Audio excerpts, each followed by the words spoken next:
Yes, ladies and gentlemen, it's Wednesday, and you know what that means. It's time for the Wrestling Inc. AEW Dynamite After Show, and have we got a show for you. Adam Page isn't done with Jay White. Adam Cole is telling us a story about MJF, and Jon Moxley continues to wage war on AEW. But before we get into all that, allow me to introduce the crew. I'm Jack Farmer, being joined by Jimmy Korderas and George Hermoza. George, how you doing today? I'm doing pretty good. How are you doing? I'm doing pretty well. Doing pretty well. Great conversation for this show. Jimmy, how about yourself? I'm doing great, man. I'm just on Twitter here taking care of some trolls, nothing new. The same. Well, we have a lot to cover, including a big time episode of. Oh, you know what? I'm seeing my volume go. What is this better? Yes. Jack, there you go. Says Jack, your mic is low. Is that better? I accidentally had the MacBook microphone instead of my Pro microphone working. So thank you guys for the heads up there. Got that all fixed for you. But we got a lot of stuff to cover. Appreciate you all coming through here. Jose with the good news. What did Jose say? Dodgers are up 4-0. Oh. The Dodgers. You know what sucks? Living in LA. You know what's a bummer? George is celebrating, but Jimmy, you know what I have to deal with when these guys win a game? I got to deal with fireworks. I got to deal with traffic. I got to deal with celebration and parties. And if there's one thing I hate, it's merrymaking, Jimmy. You know what you guys need? You guys need Enrico Palazzo as the umpire. Is he not good or is he good? That's a. I guess that was an old school reference. A little one. Yeah. Does anybody remember the Naked Guns? Oh, I remember Naked Gun movies. Yeah, I don't remember them that well. I don't remember all the names of the people though. But Leslie Nielsen was incognito undercover, and he actually slipped into the umpire's outfit. Gotcha. That's right. Okay. Anyways, that's right. Well, speaking of names, moving on. Speaking of names, we can all remember. The Pro Wrestling Illustrated announced its top 10 of the 2024 PWI Women's 250. Names like Athena were there, Bailey, Jordan Grace, Rhea Ripley, but number one was AEW's own Toni Storm. George Hermoza, how do you feel about these PWI rankings, and how do you feel they did on this one?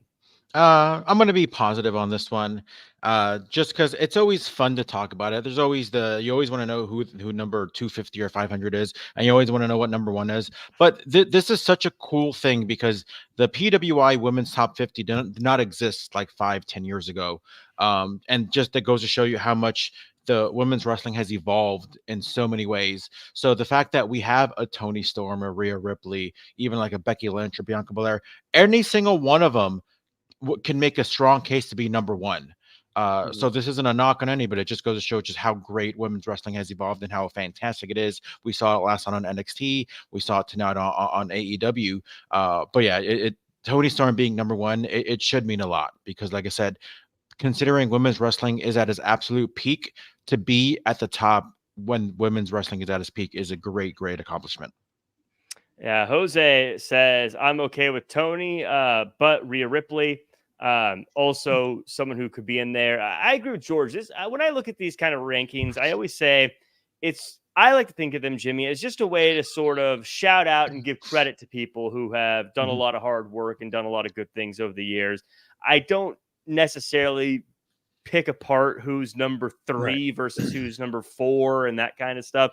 I don't think this is a definitive thing, but I do think it's a nice way to say, listen, all of you who are in this list, great job. Absolutely. And one of the other things this list does is it creates discussion for the women's division too, because you can have civil conversations and discussions on who you think could be number 1 or number 2 and that sort of thing.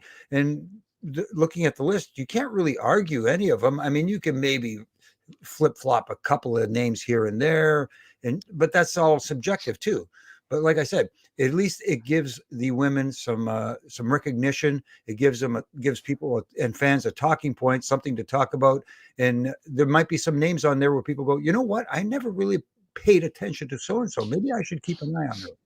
Yeah, especially I think number 4 was like a Stardom wrestler, and I personally never really heard of her. But to have her be number 4 over some other fantastic wrestlers, I'll be like, huh, maybe she's on maybe she's somebody that's worth checking out very soon. Yeah. Put some on your radar. It's also something that I think is really cool about it is the top 10 is what most people will talk about, but when you look at the other numbers, I mean, even going all the way up to number 250, that's where you start to get to a lot of people who are still trying to make a name for themselves. And sometimes these lists do a really good job of showcasing who they are. And as George said, puts people on other people's radars. And if you are someone who's new and trying to get your name out there, it's such a huge accomplishment to be able to be on here. And it adds an accolade, it adds confidence, and maybe it helps you bump up your rate. I don't know if it does or not. Hopefully it does, but carry it with you when you negotiate your deal. That's all. Yes. Here's the list. Don't you know it's number 241 on the PWI list? I don't know. Maybe it does, but it's just I think it's a cool thing. And I, to your point, Jimmy, I think civil conversation is always good. I don't think we all need to flip the table over Willow being behind Bailey. Wait, she is? She is by 1. Yeah. What the? Willow should. Oh my God! It's unbelievable. Easy. Come on, guys. Calm George down. Now we have to calm George down. Jesus! How dare they? God, stupid. Doesn't she know that Willow is like undefeated on Collision while Bailey just lost at SummerSlam, for goodness sakes? Right. Okay. Exactly. So we have everyone in the chat. Let us know who your top 3 would be for the women's PWI at 250 if you had the choice. I'd love to know what everyone else thinks. I think they got it pretty close here. Tony Storm, Jordan Grace, Rhea Ripley. I think that's a good top 3. Again, you could probably argue someone like Athena, who's had an incredible championship run, Mariah May as well. A lot, Will Bailey. I mean, there's a lot of people you could put in there, but I think the top 3 is respectable enough that I'm not going to be upset about it. But everyone in the chat, everyone in the comments, let me know who you would put in your top 3. If you were the final say in the top 250. I want to talk a little bit about the Max deal that everyone is talking about. By the way, Goodfellow asked, Roxanne wasn't in the top 10, was she? She was not in the top 10. She was number 11. Right. Was she? Oh, I didn't actually see that. I just saw the top 10. Error says Demon Diva should be in there. We agree, Error. Issa should be represented in the top 250. We got some news on AEW's library and where it's going to end up. Dave Meltzer talked about it, saying when asked about whether or not the entire AEW library would be available on Max with the new deal, he said the answer is yes. It may not all be up immediately, like all the AEW archives will be up on Max next year, but they go to Max January 1, and it's not like instantly all these archives, all these episodes of Dynamite and Rampage and Collision are going to be up on Max. George, similar to, it sounds like when the network started or with Peacock, I mean, that's a lot of content to be uploading all at once. So yeah, it'll probably get there eventually, but don't expect to go binging every episode January 1st. It should be interesting too, because when WWE Network came out, I was more craving like the other companies, right? Like, there was a lot of WCW that I hadn't seen. There was a lot of World Class and AWA that I hadn't seen that I was really hoping to see. Maybe there was even a lot of older WWF pay-per-views that I needed to catch up on. So it is a little interesting, the fact that AEW is a 5-year-old company. So are there a lot of people that are still clamoring to see 5-year-old pay-per-view? You look back at 2020 and 2021. Do a lot of us really want to watch back a lot of those, no fan kind of pay-per-views? I don't know. But either way, it's still a good place to have, or it's still pretty cool to have a library available, because I've been wanting to watch that Cody Dustin match again. I haven't seen it since it's first happened. And I think that's still the best AEW match that's ever existed. So little things like that. I'm happy that I get to see that, but also like, hopefully they offer some very unique and original content, much like the WWE Network did with a lot of documentaries, with a lot of the not the pay-per-views, but those kind of special events that they did. So little things like that. Give us something cool. Give us something to look forward to when you guys do move or do officially do the move to the Max. Yeah, Jimmy, to George's point, I understand where he's coming from. Like, who's going to want to watch something that happened just 5 years ago? But also, I feel like on Twitter, I see people all the time saying, like, yeah, just watch, whatever from 2019. And I'm like, why were you watching that random show? But they do it. People watch this stuff. Also, just in longevity, having a place to find this kind of stuff, I think is pretty cool. Though I do agree. Don't know if anyone is just clamoring to get back to the empty arena shows. I will add one more quick thing. Since he owns it, why not put the Ring of Honor library on that? I think that might be appealing if that's available. Damn, you stole my thunder, George. Well, there you go, Jimmy. Now you can get mad at George for stealing George, come on, man. I peeked into your notes and I wanted to steal it. Oh, okay. I mean, it wouldn't shock me if that was eventually on its way over, because this is, streaming services, it's all a content game. They want as much content as they can get. So I'm sure Max will eventually say, oh, you have thousands of hours of content we can just throw up here. Yeah, let's do it. Jimmy, but what say you? What do you think about the idea of the library being available on Max? I like the idea because, like you said, there are people that like to binge watch certain things, and maybe they want to go back and say, you know what, I want to see the beginning of AEW and how it began, because there was so much talk about it back in the day. So maybe they want to go back there. And to George's point, I like the idea of having different kind of programming on there other than wrestling. You can have little documentaries, you can have little series, you can have RJ City, who is a gem. There's a guy who you can feature on that network with little specials, little documentaries, little his Hey You segments are really great. Maybe you can expand those a little bit more and have roundtables with him. It doesn't have to be a table for three like they used to do in WWE, but something where you can just sit down and have a discussion about whatever the topic happens to be. So there's a lot of ways you can go, a lot of opportunities, but I like the fact that they're thinking that way. Get your stuff out there so people can see it. There was a show on I think what was pre-WWE Network? It was like that 24/7, something like that, right? Yes. They had I don't know if you saw, Jimmy, there was the Legends of the Round Table, whatever it was, right? I forgot what it was called, Round Table Discussion, Legend Round Table, whatever. Yeah. I always thought those shows were a lot of fun to watch. Right. So yeah, if they can incorporate something, just something more, give us more than what we've already seen. Droid J says, Jack distracted Jimmy, so George peeked at his notes. So many ref distractions these days. I would also look into, if I was maybe Tony Khan, I don't know what the status of PWG is these days.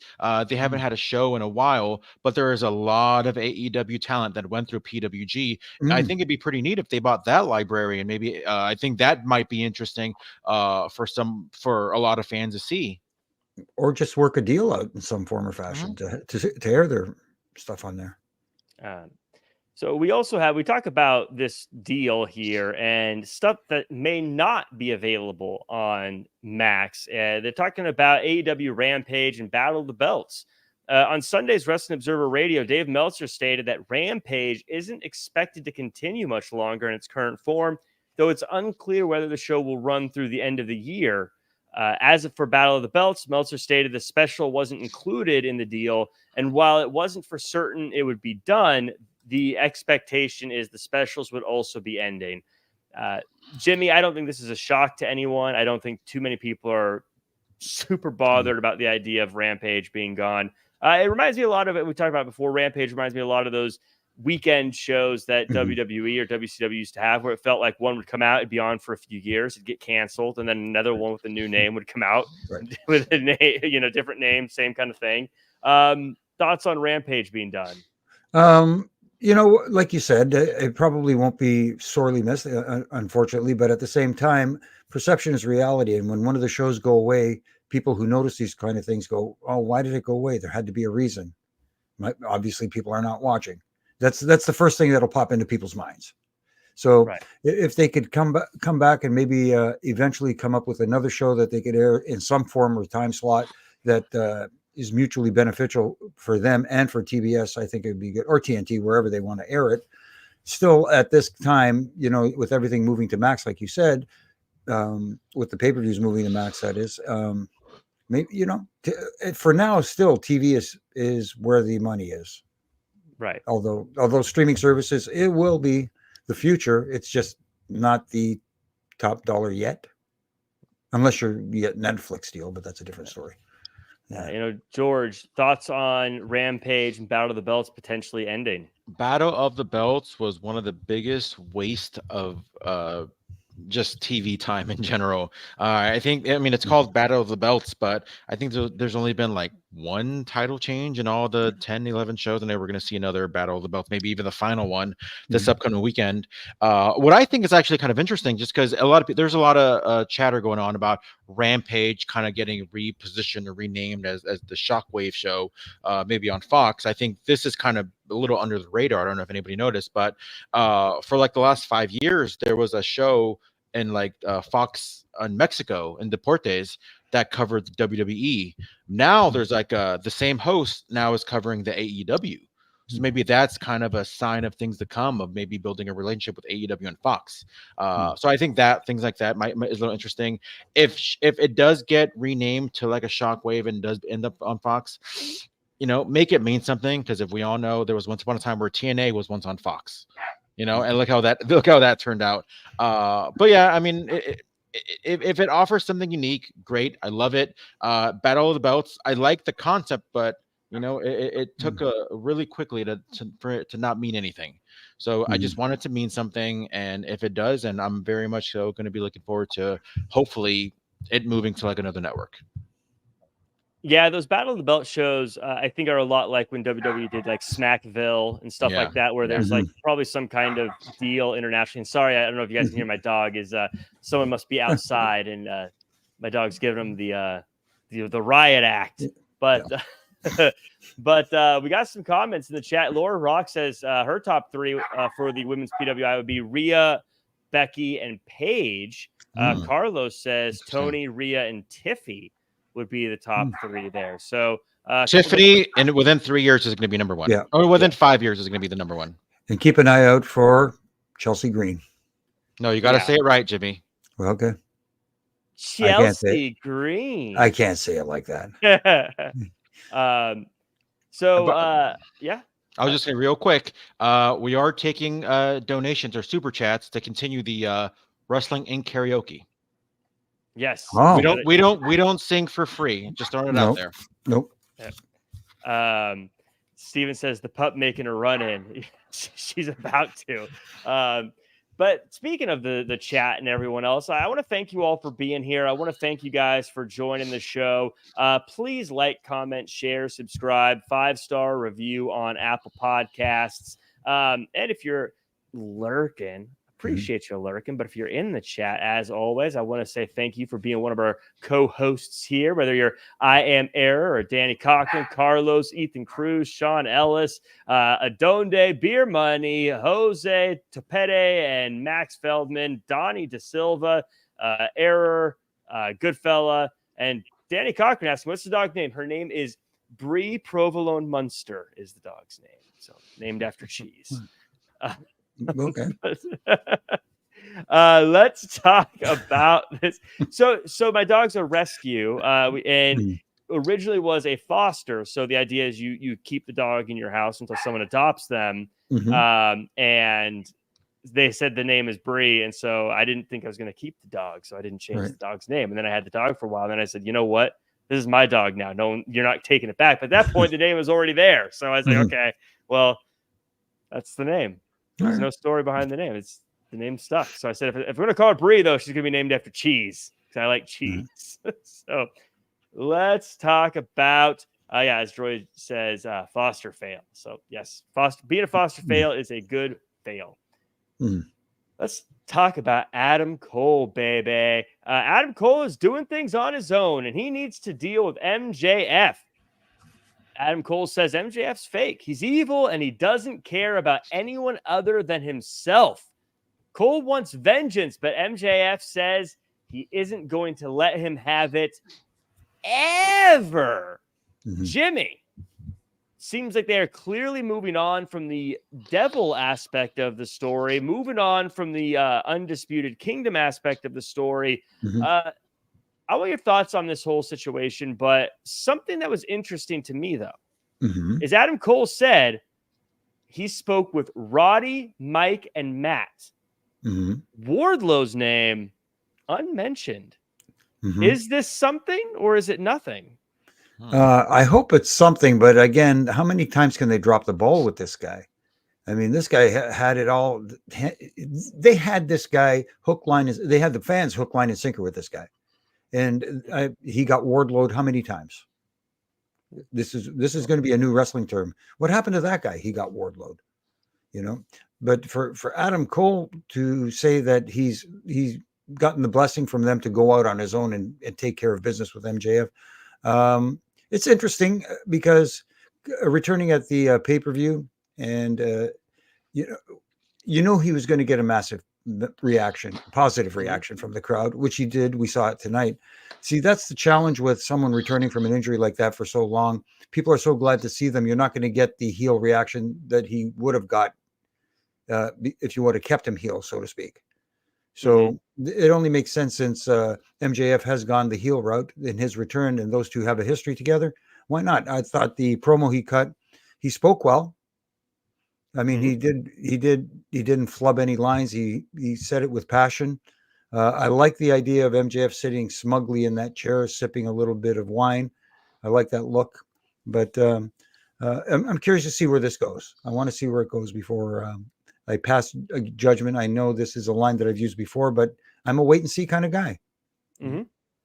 Well, George, I don't think the plan was ever for Adam Cole to be. I think they wanted him to come back as someone the fans cheered. I love that they're doing this match. I think we need closure on the match, but I also love that they're kind of. I feel like the story they had been telling wasn't working. The story of the devil, the story of the friendship. I like that they're just saying, you know what, let's just drop that, but we'll still finish this thing, but we'll do it in a better way now that now that we can kind of push that to the side. Do you like that? Do you think they should bring back the devil? What's your take on this? This is such a mess. Jimmy Korderas, I am disappointed in you. Right. You want a wait and see approach to this? Like, this is just all bad. Like, you like, why is Adam Cole beefing with MJF? You got whatever you wanted to do. You got him out of the picture. You got, you know, I know he ended up revealing himself after he lost the championship, but like, what are we doing here? Like, why are you involving yourself with such a bad guy? Hate to break it to you, Adam Cole. Wrestling is filled with bad guys. Why are you going after MJF? Like, what is your beef with them? You got everything they did. Just move on already. Like, what is the purpose of this? Like, what are you trying to accomplish? Oh, MJF, he's not a good guy, so I'm gonna cut a promo on him. Like, are we kidding? Like, are you serious with this stuff? Like, this to me, when I first saw this segment, I'm like, I wish we can start the show right now, because I was ready to just unleash on what a mess this program was. Like, what are we trying to accomplish here? Like, I completely disagree with you, George. I completely disagree with you. Absolutely disagree with you. I thought this was great. I think that Adam Cole was great. I think that people are glad to see him back. I think this is going to be a great rivalry between the two. I don't know what aspect of this wasn't good. What were you hoping for? No. The delivery, like, I'm not knocking the delivery. I'm not knocking the promo. I'm not knocking the delivery of it. I'm knocking the why. Like, why? Because they've been having a rivalry. This whole thing's been an issue. What was the rivalry? What's the rivalry? What's the rivalry? I can't say it. It started with the devil situation. Okay. Sorry, can I interject here for a second? Here's my question to you, Jack. When they started with the devil thing, who was the babyface and who was the heel? Well, at both, they were both the good guy, and then the idea was that Cole was going to turn on him because secretly he had been working against him. Right. But that's times have changed, though. I mean, that was a year ago. But why is Adam Cole angry? Like, you know, he got what he wanted. He was the devil. He got MJF out of the picture for like 6-7 months until he came back. And then, you know, he comes back and now he's a babyface. And I get the whole, like, well, he's a babyface now, the other guy's a heel. But like what are you trying to do? Like, what are you trying to accomplish? Whatever it is that you're trying to do. Like, get revenge against for what he got what he needed to he do literally in attacked December. Michael Cole the last time Adam Cole last time he was in the ring. Yeah, that was for revenge of what happened in December. So now it's going to go back and forth. Oh, you pinned me. That's now I'm going to get revenge on you. rivalry is. You go back and forth, George. That's exactly how they work. I mean, so you don't want to see Cody Rhodes versus Roman Reigns again because they already had a match. So let's not ever that move on. You're the only person in pro wrestling who feels oh my that God. way. So Adam Cole was going to come back to a babyface reaction regardless, right? Because he's been gone for a while. We saw this happen like a year and a half ago, by the way, when he came back and then like, hey, I'm a good guy now until I'm a bad guy. Is this going to happen again? Is Adam Cole going to eventually, because he's still got, the United Kingdom back there waiting for him or whatever it is. And the fact that everybody agrees with me in the chat says I'm on to something. Okay. Oh, our chat is full of a bunch of morons. Oh, wow. I love you, chat. Super kick to the barber shop. I thought I was a heat magnet. Jeez. Jimmy, last thing on this. Listen, if you don't like it, you don't like it. But I'm saying, look, I think times have changed since these guys left and split and went different ways. But they can't just come back and pretend like nothing happened. Well, like George said, the delivery of everything was fine. The reasons why are kind of sketchy for me. But like I said, I'm trying to stay positive here instead of being Captain Nitpicky against AEW. No, I'm not the shill that you think I am. But at the same time, I'm just going to wait and see how this plays out because the reasons why, honestly, don't jive with me. The reasons why. It's just one of those deals where I guess they wanted to put him back with somebody that will create a buzz. And who do they have next? What's going on with Daniel Garcia? I thought Daniel Garcia, they dropped that quickly with him and MJF. So it's one of those things. Yeah, but come back. Let me ask you this. We'll talk about Daniel Garcia and say, if Daniel Garcia came out and said, I also want to fight MJF, we would be talking about how there's too many potatoes. Nope. That one at least makes sense. He can come out and say to Adam Cole, look you want your piece of MJF, I get him first. I don't know. I feel like Adam Cole's like, well, sometimes you got to be evil to confront evil itself. Like, okay, like that's it. That's your excuse on why you guys became best friends. Like that was one of the most entertaining stories. I don't care what anybody says. That summer of Cole and MJF was one of the most entertaining things I've ever seen in my entire life. That was one of the best stories that AEW has ever had. And then like it all lit up. Whether or not it was a big swing and a miss at the end, like that just things that we can't really control because of the injury. But again, like Adam Cole got his comeuppance. MJF, like, he got what he gave Adam Cole what he deserved. Like, if anything, he should have just come out and say, hey, listen, like, this is the last time you saw me. That's what happened. And then you know what? Let bygones be bygones. Move on to something else. Wait. You're upset because Adam Cole says that, hey, you did me bad, and that's part of wrestling. But you're sitting here. Who in wrestling in history has ever said, let's let bygones be bygones in pro wrestling? It goes without saying. No one in wrestling has ever said, what? Like Hogan wasn't looking at the Hebner brothers and like, you know what? Bygones be bygones. Things happen. Wow. We're going that far back? I have a whole rant about that. That's going to be saved for something else in the future. Well, we talk about stuff that happened tonight. We have some promos. Jericho said he felt vindicated about his loss to Mark Briscoe because Briscoe cheated to get the win. Quote, cheated to get the win. Next week, they're going to have a ladder war match to settle their differences. That leads us to a tag team match. FTR versus Big Bill and Brian Keith. Former tag team champs FTR win while Muertos, Rush, and Dralistico watch on. After the match, the Outrunners come out and celebrate with FTR. Jimmy, this one, I thought this match was a great example of making a team look good in a loss without it being like a 30-minute, like 50 near fall situation. No, absolutely, and that's what you're going to get from FTR almost every time out. They're one of the best tag teams on the planet right now, if not the best. You talk about PWI top 100 list. You know, they probably near the top for sure. Mhm. It was a good classic tag team wrestling match, which I enjoyed very much, of course, and it was a nice different pace from what we normally see in the AEW tag team division, which are usually tornado matches without being announced. So this was a nice little change for me, Mhm. anyways. But I enjoyed the match very much, and the Outrunners really got something there because people are there's something about them that the people love. Every time their music hits, you get that pop. And they Mhm. don't even come out. It's the music. Mhm. And then they come out, they get a second pop. Mhm. Then they go to the ring and there's a third pop. These guys just have something Yeah. that the audience wants. Take advantage of it instead of having them just do a gratuitous run in to say, hey, we're here. Guess what? Cheer us. I did. My note says Outrunners need to be on Dynamite next week, and they need to get a win next week Mhm. because Outrunners are special. They have the audience's attention. They love them. I always say, I said it a million times.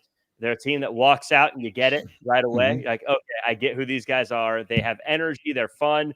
I was okay with them coming out and just doing the handshake because they've never been on Dynamite. At least maybe one time. But I thought this was a good way to say, hey, these guys are palling around with former tag team champions. There's somebody that said next week they need to be in a match of their own and they need to get a dub in that match. George, I want your thoughts on everything that went down. Again, I like Big Bill. Big Bill is a monster. I think Big Bill is future world champion. He looked Yeah. fantastic in this. Mhm. But also, we got a little bit of angry Jericho again. Yeah, a little bit. Just going back to the promo that I was talking about, I think it was a week or 2 weeks ago. I thought you were I going to say don't. earlier and go back to the Adam Cole promo. Yeah. Uh, I don't see where the anger comes from. Like Jericho is like, you cheated, whatever. No, I'm going to be a 2-time Ring of Honor champion, just like Jay Briscoe. Like, where's the insult? Like, is it just the fact that he's saying his name and that's it? Like, Mhm. he's not allowed to ever say Jay Briscoe in public or in interviews at all? I think it's more because he's saying it because he's trying to. It's clearly he's trying to bother Mark Briscoe with Yeah, it. like I just don't see the Mhm. disrespect and what Jericho is saying. So I would have like if they're gonna go there, at least I'm not. It's sensitive topic, obviously. At least maybe if you are gonna go there maybe all the way or somewhat more than what they're doing now. Mhm. But I guess I'm sure they set the boundaries beforehand, so I don't want to sit there and step on toes. But yeah, just overall, yeah, I think Brian Keith is always going to be a nice shining star in anything that he's in. He's somebody who you can tell that he takes full advantage of any segment or any TV time that he's Mhm. in. He's just so great, whether it's in the ring or on the mic. And as far as the Outrunners go, I'm a big hardcore collider. So I watch Mhm. Collision on a regular basis, and I feel like that's Mhm. where maybe they get most of their TV time. But I do agree with you. Dynamite is the flagship show. If you guys are serious about building this tag team, and I was somebody that was an anti-outrunner. I'm like, who are these jabronis? These guys need to get off my screen. But that just goes to show that maybe I'm the one that's being a little closed-minded. So I like with that said, like I'm all for if something happens and I don't like it, I can easily change my mind because we're all human. Mhm. So that just Mhm. goes to show like Outrunners. I think that they are just such a delight to see anytime they're on TV. But yes, I do agree with them being on Dynamite a lot more. Maybe sometime in the next year, build them up maybe for a tag title reign. Who knows? But just overall, I thought this was a good match. Like you said, big everything you guys nailed it already. Big Bill is a stud. I'm happy just seeing where he's progressed from 10 years ago being was it Colin Cassidy in NXT now as Mhm. evolving into being the man that he is now. So everything was quiet. I really like overall FTR always knocks it out of the park. Mhm. Speaking out of the park, Dodgers are up 7-0. Wow. And next on the Dodgers podcast, we have Look at Flobo. Um, so, so we have the speaking of tag teams, we have the Acclaimed up after this. They're coming off hot after their pay-per-view win. They're ready for more. So MVP says, when you're ready to get serious, give me a call. Bowen says, we don't need anything from you before they send MVP and Shelton Benjamin walking. George, could we see a turn for the Acclaimed? I think so. To be honest with you, they're a little stale in my eyes. You have a babyface out there saying that he's the best wrestler alive. It's like, if you're a babyface saying that, maybe you need to actually be the best wrestler alive. Max Or Caster's great, but he's not the best. sorry, Um, George, or at least in the conversation. Yeah, some at least in the top 50. Mhm. But yeah, I do feel like they are kind of getting some heel tendencies. I feel like mustaches are kind of underrated. Gives you a lot of can give a lot of heat. You know what I'm saying? Yeah. Jimmy, I thought a very smart move. This was clearly planned, and I got to give AEW credit for this. I think it was a smart move to have Billy Gunn leave before this happened, not just because then MVP could pitch his services without Billy Gunn there, but also I think the size of Billy Gunn would have made the intimidation factor not quite as big with MVP and Shelton Benjamin when you have the mountain man, Right. Billy Gunn, standing right there too. I want your thoughts on this, and I'm going to give you my pitch. Speaking of best wrestler alive, I don't think the Acclaimed are going to join MVP. I think Max Caster is going to join MVP. Just the one, and then you see the proverbial split. Then you see the barbershop window. They need to put one up there just for just for kicks. But that's Super a good point. kicks. Yeah, exactly. Yeah, that's a good point you made with Billy Gunn, because Billy Gunn does tower over so many people, and he still looks good. I want to get on the diet he's on, whatever that is. But I like the fact that he left and then MVP entered, because if Billy Gunn is there and he does something like that, it almost feels like Billy has to respond physically, like, or just get in his face. And if like good heels, MVP and Shelton could back down, because I didn't like what happened on Sunday when him and Swerve got into it, and the shove that happened. There should have been more than just a shove, because if the shove happens, it's on, bottom line. But that being said, it's a good call. I like the fact that Billy was laid out of the picture and let them tell the story, and it was very very MVP-ish. I like the way he's presenting himself as hey, you know what, I could fix your problems, I can do it all. He's not quite the learning tree, he's the business tree. Right. And I like this. Like, hey, I like these approaching people like the Acclaimed, so when you want to get serious, because they're, for as talented as they are and as much as they win, they are a fun, silly group. And you can see the person, you can see the motivation of someone saying, you know what, I'm sick of being the guy that everyone laughs at. I want to be the person that wins matches. I want to be the person that makes money. Joy J says that you would need T-Rex stem cells if you want to look for Billy Gunn. Look like Billy Gunn. We got a TBS championship match. Mercedes Moné versus Queen Aminata. Matchup is coming because Aminata didn't like Moné being so rude to people backstage. Aminata makes a fight of it, but the champ retains. Jimmy, what's next for Mercedes? What would you like to see? I would like to see her face someone where she's in peril, and she needs her bodyguard to actually get involved to help her win a match. Because other than that, why is she out there? What purpose has she served since she's been there? She has not helped her win one match that I could recall anyways. Has she? I mean, little things. Like in this one, she did like move Mercedes so she didn't get hit by a move, but not like not in the way you mean. I know what you mean though. Not in the Mercedes won clean. Yeah. As she should. I guess so. I don't know. I think there should have been at least a little bit of shenanigans from Camille, which we're not getting, and she's not looking like the bodyguard she should be, in my opinion. I do agree with you, Jimmy, in that Mercedes feels like she is. I'm a big Aminata fan, but Mercedes is a huge international superstar, and she has one of the longest reigning NWA world champions as her bodyguard.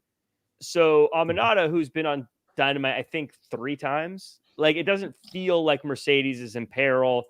And you're right, it didn't feel like Camille was even necessary. It feels like she needs to face someone who's like, oh, this is a threat. This is like something that she's got to sweat a little bit. George, I want your thoughts on this. What you think is next for Mercedes, and also via Jose Tepede super chat wants to see the CEO dance. That's right. If you got to know that, it don't come for free. CEO, CEO, waiting for you, Jimmy. CEO, CEO. Still waiting for the super chat for the karaoke. I got some in the noggin that are ready to go. Me too. They're up there. That's the I think they're telling us how they feel about the karaoke. By the way, you California guys, the Leafs beat the Kings 6-2 tonight. Okay. Anyways, moving on. Oh, by the way, quick thing. Speaking of the PWI, do you guys want to know who the PWI number 1 was in 1997? Oh, it was, I would say 97 must have been Sting. He was number, I don't think he's even on here. Dean Malenko. Dean Malenko was number 1? Yeah, in 1997. Nice, man. I guess. But going back to what you just said, our completely topic. That's rude, George. I think there are certain people that Mercedes Moné should have absolutely no help in beating. And one of those people is Queen Aminata. No disrespect to Queen Aminata, but Mercedes Moné is a veteran in the business. Not only is she a veteran, she is truly one of the best wrestlers in the entire world. There is no she shouldn't be beating people like that dirty. She should be beating them clean. I like what we saw today. I think it was a good match. Aminata showed a lot of promise, a lot of strong, will. Mm-hmm. So I like where she's going. What's next? I really hope that we see, and I've been saying this for months, I want to see Mercedes conquer more championships. There's a Ring of Honor championship out there that I feel like she'd be great. I think her and Athena can just completely tear the house down and have one of the best women's matches that's ever existed. I feel like she should be going to CMLL, maybe trying to go for that championship. But I'd really want to see her become the, I guess you can say, the ultimate dragon of today's women's wrestling. A belt collector, like Kenny Omega a few years back. Yeah. I would love to see it. You know what? Not even part of the show, but I got to put my foot down. It's time for Athena to be on Dynamite every week. She has dominated Ring of Honor for about 4,000 years now, and she is so good. She's a top 10 in the PWI, and that's number 10. And she's not even on a major broadcast. It's incredible how good she is. It's time to quit playing around, put Athena on Dynamite, and let her have some bangers with the people who are on Dynamite. It makes you think like how higher she'd be if she was on regular TV on a regular basis, not just because I think what you have to subscribe to Honor Club to watch Ring of Honor. I believe so. I'm not going to do that. So it's like, it kind of makes like if she was featured a lot more on the AEW pay-per-views or the Dynamites or the Collisions or the Battle of the Belts a lot more, how high she can be, because by all means, we've all been hearing and seeing amazing things from Athena. I'm telling you right now, if this title run was the AEW Women's Championship that she had this whole time, we would be calling her the best women's wrestler in the world. And I don't think people would be arguing. We'd be saying she's the one to beat. She'd be number one. And I think everyone would be talking about how she's the best in the world right now. Unfortunately, it's on Honor Club and not on TNT and TBS. Private Party are asking for a rematch, and the Young Bucks say it'll never happen. Stokely Hathaway overhears and rubs it in Private Party's faces that they didn't want his help. Or I said almost said Orange Cassidy. Isaiah Cassidy shakes his head, thinking they need to do whatever it takes. Jimmy, is Stokely Hathaway the missing piece for Private Party? No, he's the guy who's the instigator right now, saying that Isaiah is probably going to have a career as a singles competitor and doesn't need his partner. So he's like the stick that pokes the fire that makes the flames a little hotter. That's what he's doing right now, in my opinion. George, Private Party, you're the guy with the pen. You're the guy making the decisions. Push them or pull the plug. They've been with the AEW 5 years. I think it's time to really give them a good push. They have been in AEW for over 5 years. Yeah, I think they're got all the talent in the world. They've shown so much improvement because let's be real, that first match in Young Bucks, it was good, but then we really didn't see much. And I know a lot of it because of injuries. We saw Brother Zay do his thing for a little bit with the Hardys back in the day. And now we really seeing Private Party really fulfill their potential that we all knew they had going back to episode 2 of AEW Dynamite. I do wish that they had like a nice zing. The Young Bucks had a nice zinger that was set up for them, and I wish they would have done it. And it goes to show that maybe I should be right for AEW. But they were saying, Private Party was like, you got to admit, we almost beat you for the tag team championships. I would have liked someone to say like, oh, congratulations, you guys are the new almost tag team champions, and I would have liked for them something like that. But yeah, I do think in due time they are going to get their comeuppance as far as becoming champions, and I do think adding Stokely with them would add a little wrinkle to their to what they have to offer. Yeah, I think I'd like to see him with them too. I get that it looks like they're trying to break him apart, but I think Stokely might give them a little something different that they don't have right now. But again, here we go. Does that make them heels by de facto, being associated with Stokely? So what's the reason for them turning, other than the fact that they think they need a little more edge, I think help? That's, as we saw, they were that's where Isaiah Cassidy was like, hey man, we got to do whatever it takes. Like maybe it's one of those things where, listen, if we got to do something because it's been 5 years. All right. Maybe. I mean, they might not even do it, so I'm not going to think about it too much. But something they are doing is going to war. There's a war going on, you guys. Jon Moxley says at the beginning of the show he had a dream. He wants everything, and wrestling has given him to be available to everyone else. And Moxley hates what AEW has become. He hates the dancing and the celebrating, and he will burn down the forest just to plant a new one. Later in the night, Jack Perry wishes Kenny Omega a happy birthday and drops some guts on a birthday cake. Then they have a match with the Conglomerate, the Elite, that is. And you know what? It doesn't really matter because the Blackpool Combat Club comes to the ring and destroys the Conglomerate. Top Flight tries to make the save, and they get destroyed. Dark Order tries to make the save, and they get destroyed. Jack Perry says, you know what, guys? Let's get out of here. We don't want none of this mess. Later, when Arcady tries to get an explanation from the Elite, the trio end up getting pushed face to face with Daniel Garcia and Private Party, who demand some answers. Things get chippy before the Elite leaves. Later in the night, Moxley and crew beat up the Dark Order some more before heading out for the evening. George, love this. I love this. Love this. This has, I said it on Twitter, this gives me NWO vibes. These guys coming out through the crowd, beating everybody up, locker room trying to stop it. Even the other bad guys going, I don't know if I want to deal with this mess.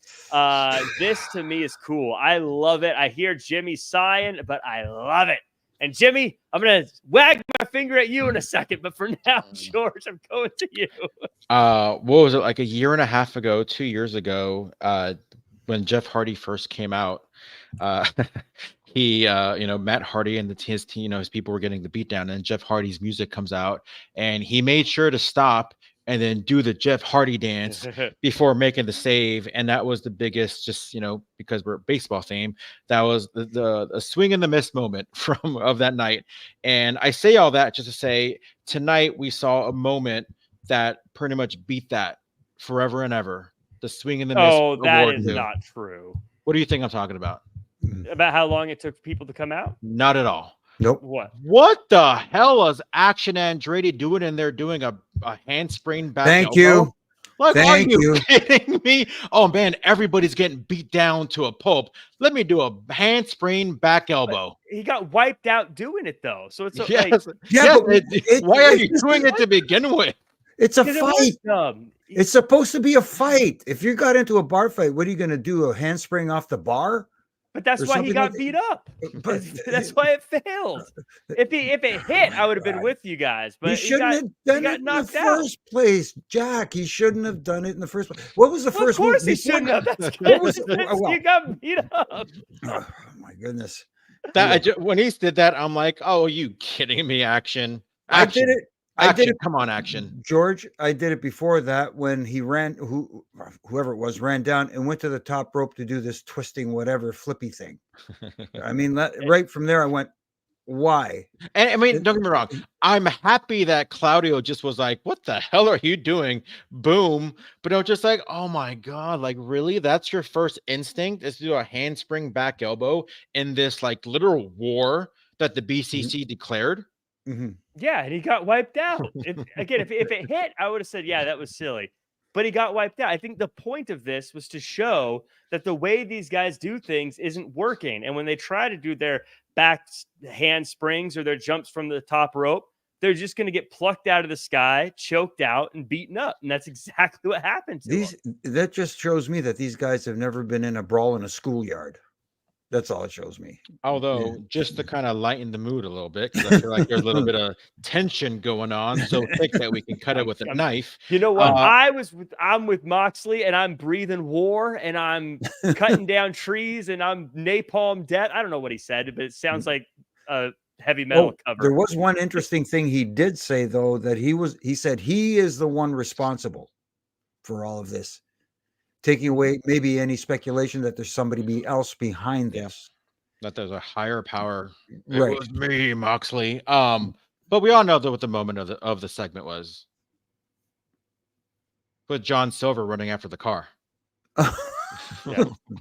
Hey, he was faster than I thought. Yeah, the pop that it got was like, okay, that's good. But yeah, overall, I'm digging what the BCC's doing. I didn't call it, but I was like, I really wanted Yuta to join the BCC, and we ended up seeing that happening, which I love. I think him being a heel is going to be more beneficial to him being a babyface and battling with the BCC. So I like the fact that he's with them now. I don't know. I kind of dig this overall. I kind of with you, Jack, where we have all these kind of feuding factions, but then you have, even if it was like a tiny moment of the Elite, and Jack Perry's kind of in his own universe where he's like, F the world, and that's fine, I love it, but you had the Bucks just for that split moment of like, it is kind of getting a little chaotic. I kind of do feel like we do have a responsibility. It was just a moment where I'm like, okay, I think they can go somewhere with this, but just overall, I'm kind of digging this like Elite versus BCC versus the AEW good guys. You have Daniel Garcia stepping up, and I'm hoping that just doesn't end with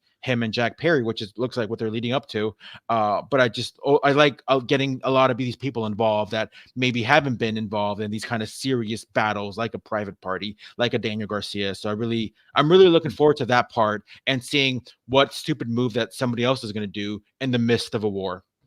I will say I got to call out something in the chat right now, and I'm sorry, I got to say I disagree completely. Beer Money says, "Can Pac please wear pants just 1 week?" Never. Pac can never wear pants. He doesn't own pants. His thighs must always be exposed.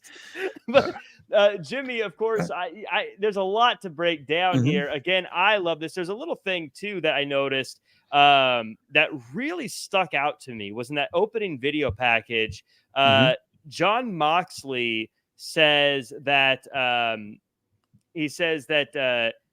you all work for me now, or something along those lines. I can't remember the exact quote, but that you all work for me. And as he's saying that, it's showing Wheeler Yuta's face looking dejected and kind of broken down. Like he doesn't really want to be there, but he has to, because that's just the new lay of the land. I loved that.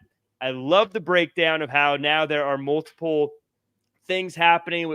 I love the Daniel Garcia, Jack Perry situation. I love that there's anarchy everywhere. And I know I'm stepping all over the transition because I'm supposed to let you talk about it, but this is my prediction. This is what I think is going to happen, Jimmy. I don't, people don't like Jack's booking, but this is my prediction. I think eventually it's going to come down to the Elite, who have been acting kind of like good guys lately. Not completely like good guys, but people are cheering Okada. The Young Bucks, I think, not the most hated people in pro wrestling right now. I have a feeling they're going to eventually say, listen, we're going to stand up for AEW. Everyone's going to cheer. And then Jack Perry is going to stab him in the back and align with John Moxley. Because if you remember a few weeks ago, John Moxley looked at Jack Perry and said, "You're a sweet kid." And it was Jack Perry who said, "Hey guys, let's get out of here." Right. See, that's the thing. You're dropping little seeds, dropping little hints. It was a subtle little thing that he said, and it resonated. And see, how many weeks ago was it? And you remember it. Things that you remember.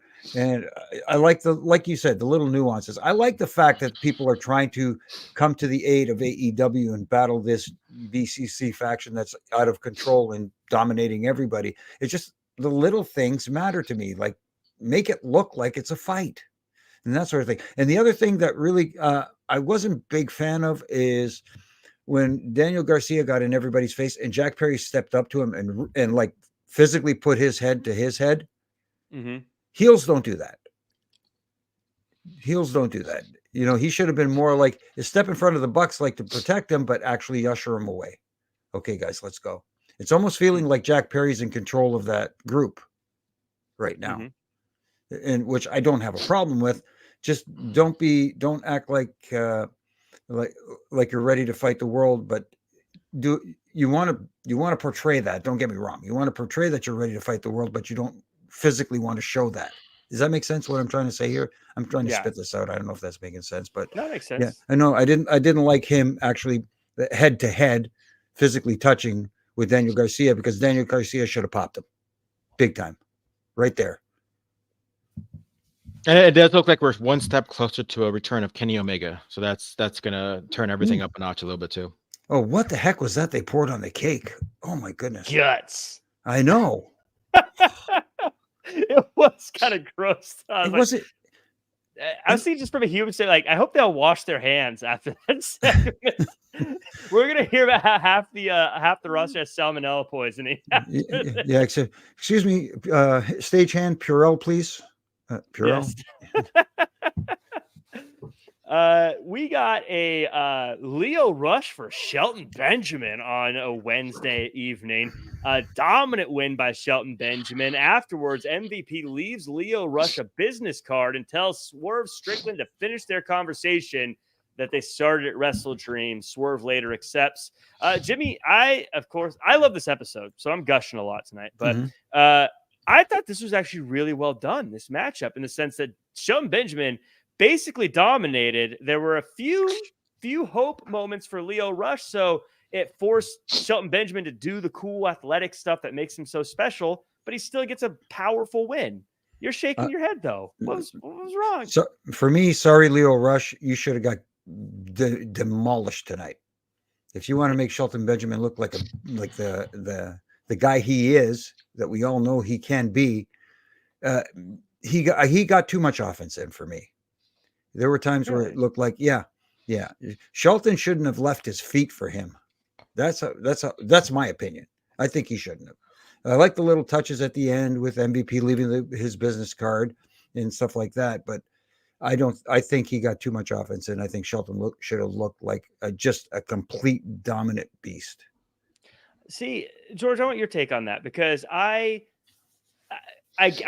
felt like Shelton did seem like a dominant beast, but if he just threw him around, we wouldn't have gotten to see some of the cool high-flying athleticism of Shelton Benjamin that I think sets him apart. And that's what we got here. Save it. I don't know. I wanted to see it, George. You're the tiebreaker. What do you think? First off, I think Shelton Benjamin looked fantastic, by the way. He looked phenomenal. He looked better than ever. But I thought the match was fine. Like, Lio Rush is clearly quicker than him, so there's no reason why Shelton Benjamin should be able to keep up with Lio Rush in that aspect of it. So little things like that. It's not like Lio Rush was picking him up and giving him a Guerrero press slam, over and over again. But I thought it was able to use his speed, and Shelton Benjamin just showed that he was better. And I thought the match was fine for what it was. I got to say, in the post match, the crowd didn't give it love, but in the post match, MVP, one of my favorite lines of the night: "How can it be Swerve's house when Swerve's house burned down?" The crowd just kept chanting over him. It didn't slow him down, which means, Swerve is clearly popular, but I was thinking MVP deserved a little bit more love for that line. That was a good one. We got the Don Callis family press conference. Flanked by Lance Archer and Brian Cage, Don Callis says he wants the tag team titles. Callis also says he will take Takeshita all over the globe to defend the international championship. And Kyle Fletcher is sick of hearing why, Kyle, why, but he's not going to tell us anyways. George, this segment here was probably my potatoes segment, but I feel like I guess you have to, because you've got all these different people in the group figuring out where they're going. Thoughts on this one, and thoughts on the new direction of the Don Callis family? I love this segment. I thought it was great. First off, yeah, No! I was gonna say Lance Archer with his Drew McIntyre impression, but also like Kyle Fletcher. One of my biggest pet peeves in wrestling, and I know it happens all the time, is when like they're leading up to like why so and so is going to explain why he turned on so and so in the next segment or this upcoming week. And it's like, I like the fact that Kyle Fletcher finally was like, I don't have to say anything to you. Like, I owe nothing to you. You want to know why? Too bad. Like, I absolutely love that. I loved when he did it. I love that aspect of it. Takeshita, this is going to sound so weird, and I apologize in advance. He has such a babyface look that I think he's a guy that would benefit from facial hair. I don't know what it is. A mustache, maybe? Yeah, maybe. We all know how much mustache should get you heat. But yeah, just I don't know. I'm looking at him like he has such a likable look. So I like what he was saying, even though I didn't understand it. It sounded very convincing. But I'm like, man, I'm just not buying it with this baby face look. He needs a mustache. He needs maybe like or you know what it is? He needs to like comb his hair. He needs to get his hair in like cornrows or something, you know? No, is it just me? No, maybe it's just you. Jimmy, so watching this segment, to me, I actually do think this is an improvement over what the Don Callis family was. This group actually looks like they go together. Watching it, I actually thought I would rather Don Callis just manage Brian Cage and Lance Archer, and they were going after the tag team titles with his two monsters. I thought they look great. I thought Lance Archer looked great. George, to your point about the look, I almost tweeted, technically Kyle Fletcher and Lance Archer are brushing their hair the same way. just forward. But Jimmy, thoughts on this segment? Something I thought was cool is they're talking about going international, and one of the news items of the day that I bumped all the way up here is that Takeshita actually is going to be defending the championship against Josh Alexander at Maple Leaf Pro Wrestling, where I'm sure you're going to be, right? Unfortunately, I have a booking on the Sunday, so I can't be there for the. If it's done the first night, maybe I'll show up. But that's great. I love the idea. Look, you got guys from two different promotions battling for this championship, which is nice. It's good to see. That forbidden door we keep talking about. That's a real forbidden door right now because TNA has a working relationship with NXT right now and WWE. So having Josh Alexander facing Takeshita at Maple Leaf Pro Wrestling is a big deal, and it's going to be a hell of a match, man. That's one. If it's on the second night, I'm going to record that sucker. That's for sure. And as far as the segment goes, I like the fact that they called it a press conference, and I'm waiting for. How can you call it a press conference with no press there? And then Don Callis addressed that immediately and was great. Whether wrestling journalists or not, he fluffed them off like crazy, which I thought was hilarious. And the only thing I would have changed, George, with Fletcher's ending there, I like the fact that he didn't give a reason why, but early in the promo, he took his glasses off. And when he said the line, again, I'm fantasy booking here, like you, George, like you, Jack. When he took the glasses off and people want to know the reason why. You want to know the reason why? Put the glasses back on and just step away. Don't say a word and just step away. Didn't have to say too bad. It's almost like the too bad was like, wasn't necessary. He just put those glasses on, step away, and let Don take over again. Yep. I have a question real quick. Are they airing Maple Leaf Wrestling on local TV out where you are? No, it's I think it's on Triller and all those places where you can catch. Yeah. But Triller's great for indie wrestling. Yes, it is. I was wondering what the details are about, like with NXT and WWE working to NXT and TNA working together.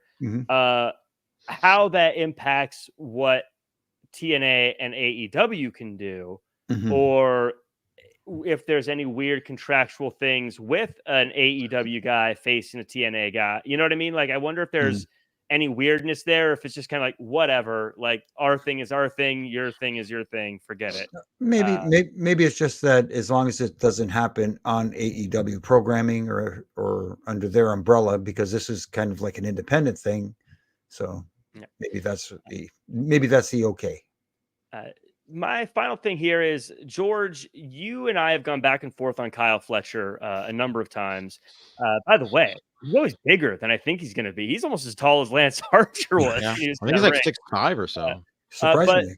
But George, you and I have always gone back and forth on Kyle Fletcher. This was one of his first real kind of promos. Did your opinion on Kyle Fletcher change? Absolutely. Like I said, I absolutely love his cadence. I love his confidence. I love the delivery of what he said. If everything that we've seen is led up to this, then I really think it's a step in the right direction. I think there is if they continue on with this, I mean, first off, he's got to beat Ospreay. Like, I know it's really easy to sit there and say, like, and the match is going to happen at some point, right? But I feel like when that match happens, we need a Kyle Fletcher win, or else we're just going to go back to square one and pretty much start over. So we need that big victory from Kyle Fletcher over somebody like an Ospreay or somebody like another, semi to main eventer to really solidify on how ascending his stardom.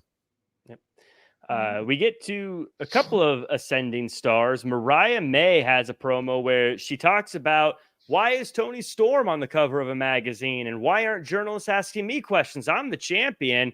So Anna Jay shows up and slaps Christopher Daniels in the face. Ricochet also says he's never been pinned in AEW, and he wants to show Takeshita who the best is.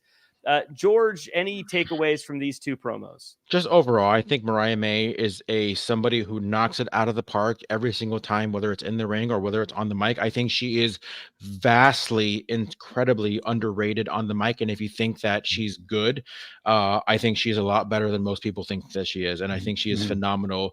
Everything that she says means something. There's no wasted words, kind of like what I do a lot. But every time she talks, she gives you a reason to listen. And I love whenever she's on TV or even she's on commentary. She's such a delight. And just with Ricochet, typical Ricochet promo is, I'm good and I'm going to show why everybody I'm so good.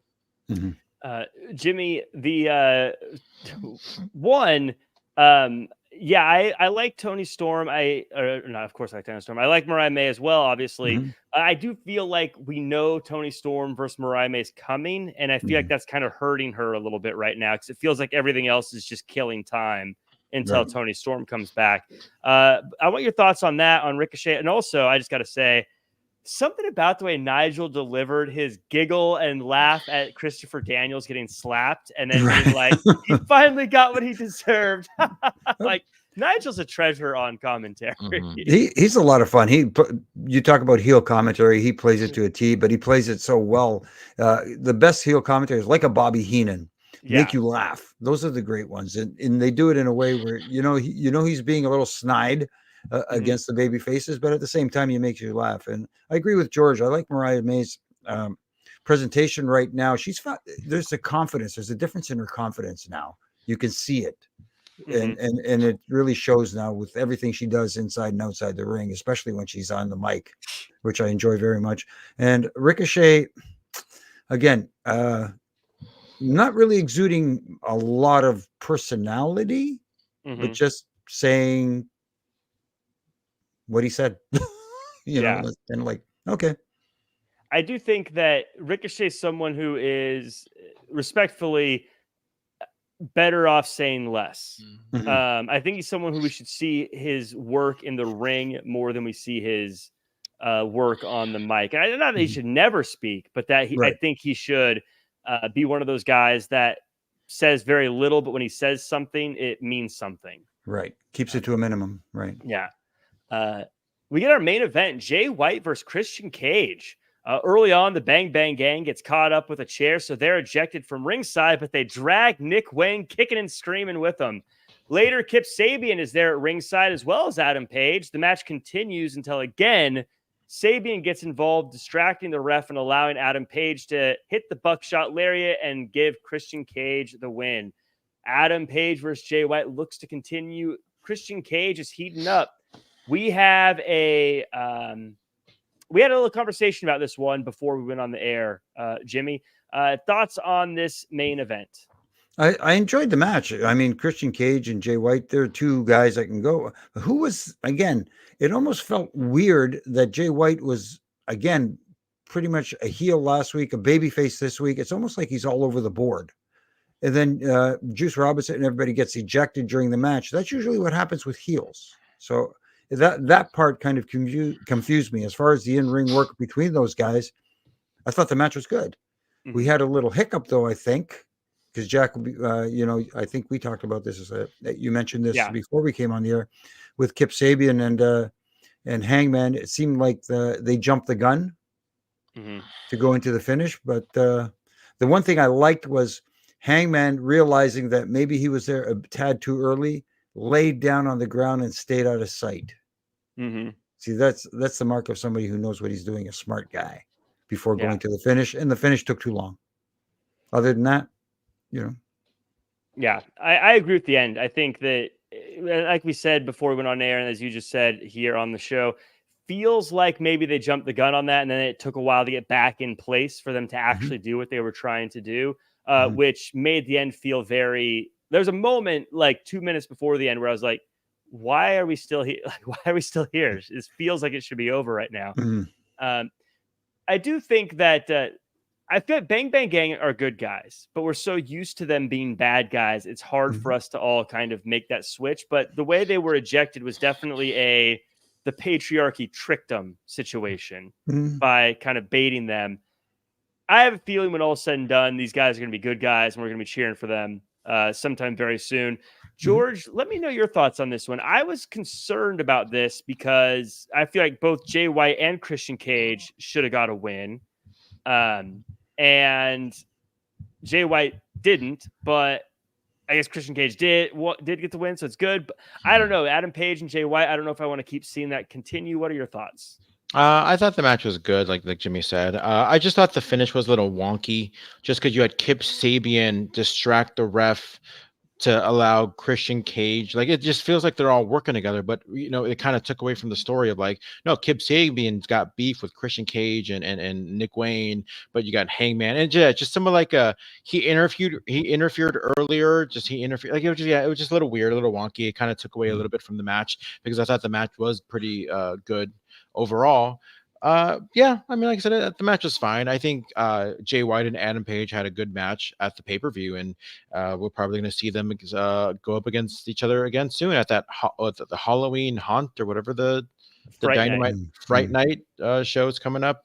Looks like they're building up toward another big Dynamite very, very soon. So yeah, I mean, I thought the match was good. I feel like we were going back and forth a week ago on like, oh, I don't see Adam Page losing. I don't see Jay White losing. We saw Jay White get the win at the pay-per-view, so now maybe it's time to see Hangman get his win back at whenever the next match is going to be. It's very I don't know. I like both guys. I like Jay White. I like Adam Page, and the idea of another match doesn't bother me. It feels like there's been a lot of everyone has 3 matches thing, and so like I feel like, okay, well, I know Page will probably win the next one and then they'll do a third one, and I already know how this is going to go, and that's why I'm a little bit like, I don't know if I want to see this continue for another 3, but maybe I'm wrong. I don't know. Maybe I need to sit and wait. Again, I like both these guys. I want them to win. I want them both to win. I want everyone to be winners. But that defeats the purpose of wrestling, Jack. Can't just let bygones be bygones. I know. Him Jong-un says, why Kip Sabian though? I believe on Rampage and Collision, Kip Sabian has been looking for a father figure, has been his character, and so looking to partner up with Christian Cage. Is where that is. But that's where I think a video package or something to remind us of that. Because the thing, I'm not trying to be a hater on Collision, but if you just look at the numbers, it literally gets half the viewers. So half of your audience doesn't know what No. the story is. So that's what you need to do, something to smarten up the other half of the audience. So that's the show. That's everything for us. As we give our final thoughts, everyone in the chat, let us know what you thought of this week's AEW Dynamite. Jimmy Korderas, final thoughts, and where can the world find you online? I thought it was a mixed bag. I mean, there's some good stuff and some other stuff that we can obviously deconstruct and say, maybe there could have been some improvements there and some screws tightened. And speaking of screws tightened, you can catch my ref and rants from Monday to Friday, talking on all my social media platforms about the screws that I believe need tightening. You can catch me here on Wednesday nights with you guys. And, the Reffing It Up podcast with my good brother in stripes, Brian Hebner, and I. This week, we spoke to NWA World Champion Thomas Latimer. Bram. Yes, Bram. Or as I like to call him, Mr. Camille. Yes. Yeah, we talked a little bit about that as well. And of course, the Huge Pop radio show up here in Canada on TSN Radio and iHeartRadio with my buddy Donnie De Silva. This week we spoke to Al Snow, and Al's just a gem. From when he's serious, he's one of the smartest guys you'll ever talk to about the business. But when he's not serious, he'll have you in stitches. It's just, he's just incredible. And this weekend in the Greater Toronto area in Mississauga, Ontario, I will be at WrestleFest. Yeah, I will do a book signing there and so forth. And there'll be some other superstars there, like the former WWE superstars Kelly and I believe Mickey James will be there as well. So come on out, say hi, get a book signed. Buy a book while you're there. Are you Exactly. selling books? Yep. If you already have one, buy another one. That way you can have one you read and one you keep in mint condition. There you go. Al Snow, great guy. Feels like he needs a throat lozenge or something, though. He's got the graveliest voice. Him and I think they're stealing each other's gimmick, him and Shawn Michaels. Yeah, they talk like this. Yeah. You're getting chopped in the throat so much.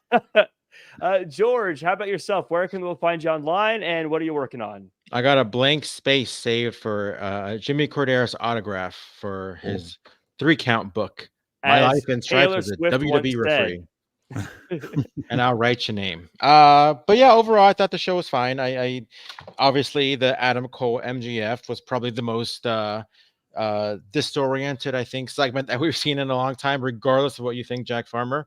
I think that one, I'm yes, it is going to be a wait and see. They can only get better.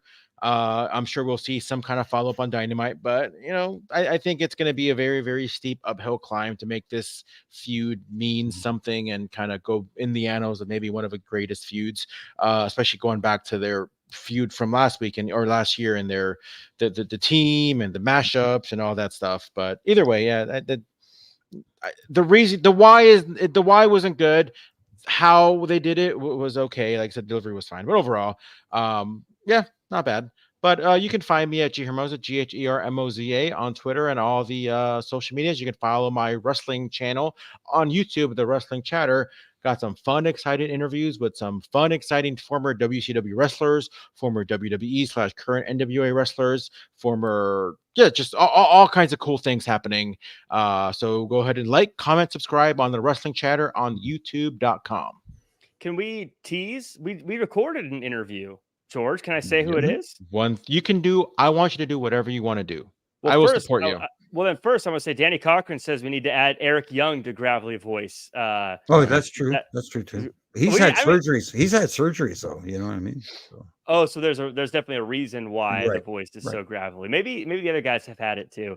I'm going to make a stable, the Gravelly Voice group, along with the Thigh Guy group. I have two groups, two stables. I have to say I'm a little disappointed. I was looking forward to a little karaoke tonight. Wrestling themed karaoke. Nobody wanted to pay. No. We still got 2 more minutes, guys. If you guys want to hear us sing, gotta pay up.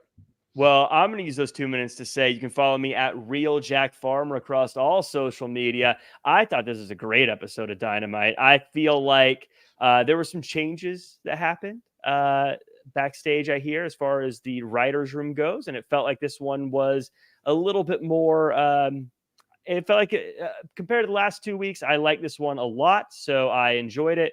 We talk about things we're working on at Wrestling Chatter.